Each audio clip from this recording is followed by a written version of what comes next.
play and kick off the episode with level 100 Rattata on Irelia. She's hugging the tower while waiting for the creep wave to come in, but the enemy Vi was waiting behind the tower and plans to dive. Just as they close in, she levels up and joins the tower by getting on Cho'Gath, stunning him as the rupture goes off and Vi goes ham. He flashes out, but she follows with her Q, instantly returning to Vi with Blade Surge to a minion and then to her before flashing away and kiting for the 1v2 double kill.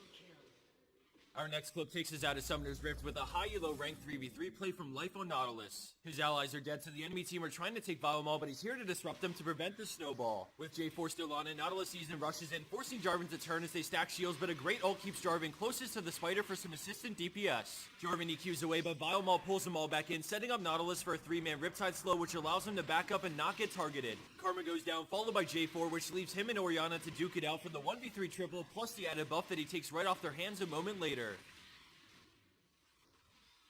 Coming in at our number 3 spot, we have no one escaped on Alistar, but this play centers around the superb teamwork between both Alistar and Vayne. Things start out bad as the enemy Fizz gets TF, but Vayne shows up and gets on the fish, completing the buff transfer. They both swap targets to Nautilus, but here comes Graves, so Alistar instantly exhausts the buckshot and Vayne tumbles back to dodge the ult. Alistar lands a devastating 3-man knockup to allow Vayne to finish Rek'Sai, and just as Graves puts down the smoke screen, Vayne gets off her auto on Nautilus for the triple kill. Neither of them have many cooldowns up, so they just sit on Graves, but the moment Riven flash stuns, Alistar knocks her back, which allows Vayne to get the kill and summon her heal away. Thanks to Red Buff, Vayne can kite back, which forces Riven to give up on the chase for now and retreat towards the brush to try and outplay. She tries to turn on Alistar, but a great condemn buys him just barely enough time to keep the bull alive, which gets Vayne the pentakill. Landing in at second place, we have another solo outplay, but this time in the mid lane from Kui on Azir. He's pushing mid and minding his own business when Gragas comes to gank, but since the enemy Kog'Maw is so far back in lane, he decides to juke the body slam and turns a fight. Azir eats to dodge the Void Ooze, followed by a juke on the ult as he runs Gragas under the tower before pinning him against the wall with his ult. He flashes the living artillery and then just barely hits Gragas with the soldier, manning up with his barrier to fight Kog'Maw for the double kill.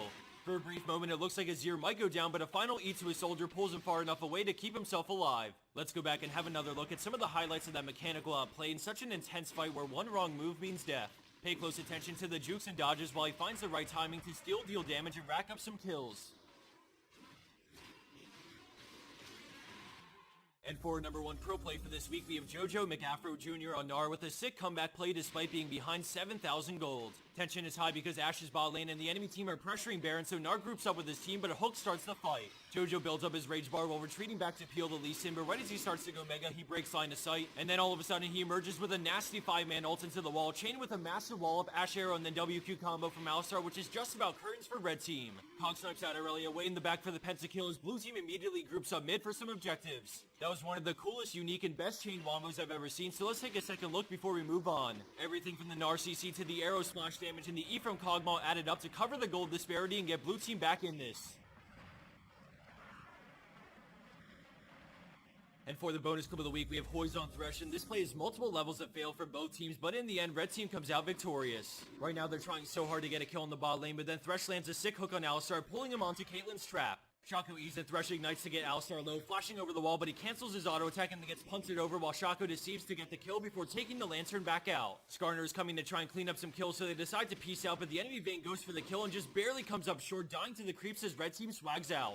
That play was a roller coaster ride of impressive moves followed by fail after fail, so let's roll some of the highlights again as we wrap up the video. To change things up a bit, SkillCap wanted to do an RP giveaway for you guys with 5 total winners, each winning $10 directly to PayPal. All you have to do to enter is comment down below letting me know the best way you learn to improve. Is it through streams, champion guide websites, educational videos on YouTube, playing a ton of ranked? There's just so many different ways to improve, and I think it's safe to say everyone learns differently, so I'm curious to hear what suits you best.